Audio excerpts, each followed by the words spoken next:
بسم اللہ الرحمن الرحیم۔ السلام علیکم۔ آج کی ویڈیو میں ہم ایک ایسے پرندے کے بارے میں بات کرنے جا رہے ہیں جس کے بارے میں ہم نے بہت سی باتیں سنی ہیں۔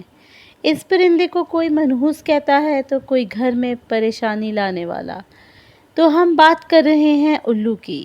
آج ہم آپ کو الو کے بارے میں سب حقائق بتائیں گے کہ یہ پرندہ ویرانے میں کیوں رہتا ہے اور ہمیشہ اداس کیوں رہتا ہے۔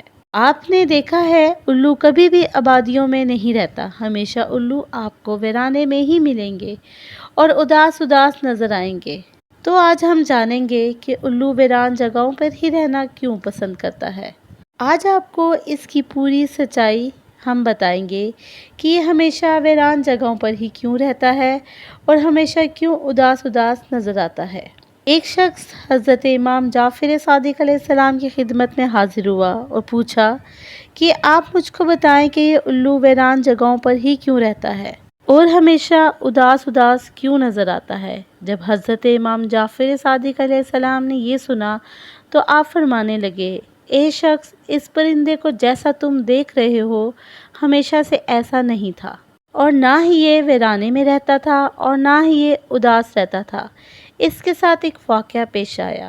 یہ سن کر اس شخص نے عرض کی، یا حضرت، کیسا واقعہ؟ تو حضرت امام جعفر صادق علیہ السلام نے فرمایا، اے شخص، یہ پرندہ حضرت محمد صلی اللہ علیہ وسلم کے اہل سے بہت محبت کرنے والا پرندہ ہے۔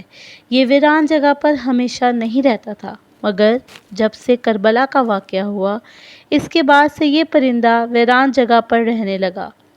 جب اس پرندے کو پتہ چلا کہ امام حسین علیہ السلام اپنے اہل کے ساتھ کربلا میں رکے ہوئے ہیں تو یہ پرندہ 9 محرم کی رات کو کربلا کے میدان میں جا پہنچا اور جا کر حضرت امام حسین علیہ السلام سے عرض کرنے لگا، اے امام حسین علیہ السلام، میرے لیے کیا حکم ہے؟ حضرت امام حسین علیہ السلام نے فرمایا کہ تم یہاں سے چلے جاؤ، کیونکہ کل یہاں حضرت محمد صلی اللہ علیہ وسلم کے گھر والوں کے ساتھ جو ہونے والا ہے وہ تم سے نہیں دیکھا جائے گا۔ یہ سن کر الو بہت پریشان ہوا، عرض کرنے لگا، یا امام حسین علیہ السلام، میں یہاں سے نہیں جاؤں گا۔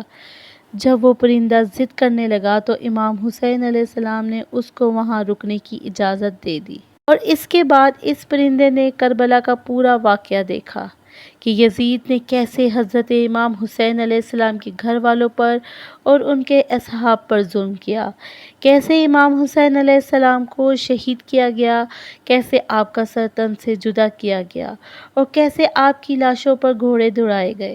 یہ ظلم دیکھ کر اس پرندے کے دل میں انسانوں کے لیے نفرت بیٹھ گئی اور اس کا انسانوں پر سے بھروسہ اٹھ گیا۔ تب سے یہ پرندہ انسانوں کی آبادیوں سے کوسوں دور ویرانوں میں رہنے لگا، جہاں انسانوں کی پرچھائی بھی اس پر نہ پڑ سکے۔